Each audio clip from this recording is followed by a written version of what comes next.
He was a strong anti-drugs campaigner who's believed that is what led to his murder. This house in front of us, this big villa with the shutters always down, you sort of grew up, it's like, okay, that's how it is. You don't question it. Mafia's Web, out now. Stephen, thanks for joining me. Mafia's Web is a sensational podcast and has already been hugely successful even in its early days. How influential are they now? How dominant are they now, not only in Italy but also in Australia? Well, Amelia, that's the thing. They're more dominant now, and you know why they're more dominant is because we're not talking about them. They've got better. They've got smarter.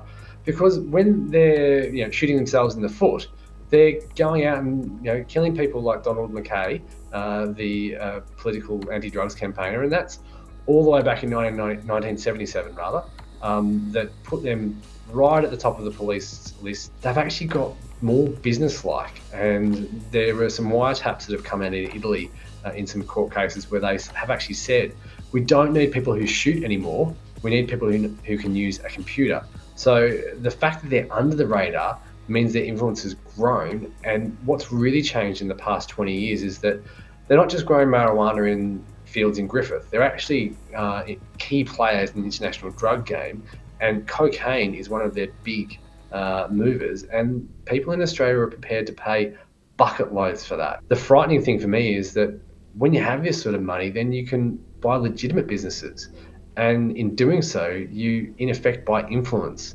And that's where Australia's politicians need to be exceptionally wary, because a lot of these people are hiding in plain sight. I spent, upwards of $1 million just buying drugs, giving away money that was all photocopied and photographed and used and proved later for evidence. You just brought up the murder of Donald Mckay, and that's one of Australia's most famous kind of long-running murders. Can you give us a bit of background for people who might not be aware of that? Kind of what happened, and also then what you found out? It is what's been called Australia's first political assassination, and to take us all the way back to 1977, Donald Mckay was a furniture shop owner in Griffith in New South Wales. He was an aspiring politician, and he didn't like what he saw in Griffith. Now, a huge amount of people from Platy, the place I mentioned earlier, had moved from there to Griffith. Now, at the time in the 50s, there was about 9,000 people in Platy. 5,000 of those, over 20 years, moved to Griffith. So it's basically transplanting a whole community from one country to another. Now, that would have ruffled feathers to start with, but what caught Donald Mckay's eyes were that these people who started off with nothing on quite small blocks started building mansions. Now, they called these the grass castles. People started going, well, where's the cash coming from? Where did it come from? And they started to realise that it was marijuana that was being grown by some of these families. I've been working here in this farm. I've been here now for 24 years and a half, nearly 25 years on the same place. And I've never done nothing wrong by nobody. Donald Mckay, he started raising some concerns about that. He started naming some names, and it got the mafia offside. The biggest problem for Donald, though, was that he actually had tipped the police off to some of the drug crops around Griffith. Now, they made some successful raids. In a mistake that happened in court, a police notebook was handed over to the mafia's defence lawyer. Now, in that police notebook, the officer had said, here's this drug crop, here's that drug crop, and had included the name Donald Mckay.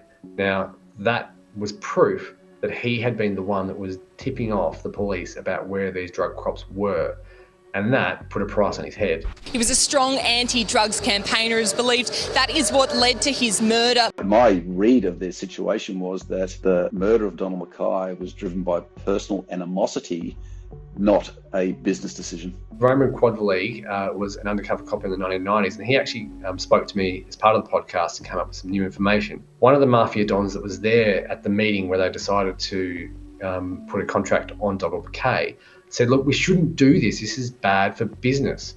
I don't have a moral problem for it, but he's going to be missed and it will bring police attention to Griffith. Now, he's been right, because there was actually 2 royal commissions that came off the back of that, because the community was furious. This was really something that people didn't want to see happening in Australia, and perhaps there was an element of racism in that as well, but it was really a landmark moment for crime in Australia. And there was such massive heat on them that they literally had a board meeting of the bosses and said, never again will we kill someone as high profile as Donald Mckay. Investigating one of the world's, most notorious criminal organisations who are famous really for knocking people off. What was that like? Were you ever scared for your safety?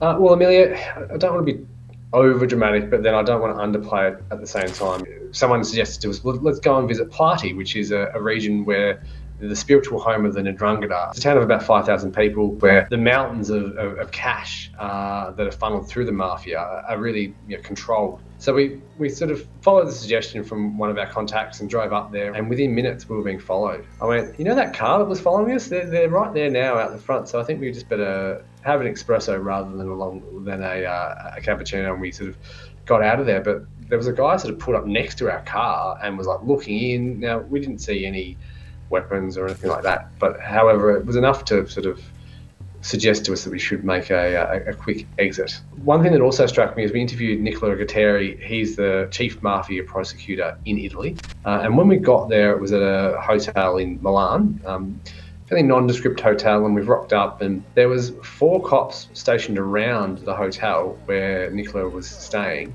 We had our passport checked at least twice, I think if not 3 times, before we were allowed to see him. And that was based on an interview that we had organised months in advance. And when we did sit there and chat to him in a public place, he was very guarded, and he had security guards near him. So it just made you feel that this was actually serious. These aren't idle threats. And in a way, the mafia has been violent over the years, but its reputation is so fearsome, it just can live off a lot of that fear and a lot of that intimidation now. During your investigation, which went over 2 years, in the background, Operation Ironside was happening. Can you tell us a bit about what that operation was? Well, this has been dubbed the sting of the century, and sometimes stories can be beaten up and whisked, for want of a better term. But this, you cannot underplay how significant this bust was. Now, the police managed to get a bug into an app called Anom, which was an app used by criminals. So they thought it was like encrypted, and so they became a bit lax, and they started talking not just in code, but clearly about the crimes they were going to commit.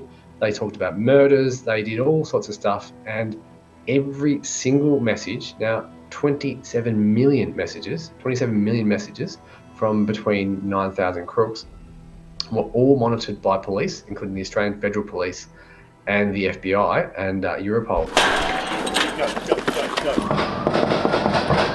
What we really haven't seen played out yet is the extent of the mafia involvement. I think we're going to hear a lot more about the mafia and their links as police are able to go through and sift through those messages and bring some cases to court. There will be debts owed, there will be conflict, and there will be someone trying to step up to fill that gap. The episode I liked the best was we spoke to Luigi Bonaventura. He is a mafia informant. So he grew up as a child soldier in the mafia, but then he turned his back on them. Now, for me, that's just so brave and impressive, and such an insight into the mafia. And I've not come across that before, someone who's actually turned their back on the mafia and actually talked about it. My life is a life of constant watching, of constant carefulness, with a lot of sacrifice and waivers. And thanks to luck, thanks to God's help, I'm still alive. Look, I hope it's worth a listen, and I hope people enjoy it, and I hope that politicians start to just be more aware of this is not a thing of the past. This is a real and present. It's not a threat. It's an entrenched part of our crime culture. Well, thank you so much. You've done a brilliant job, and thanks for talking to me. Thanks, Amelia.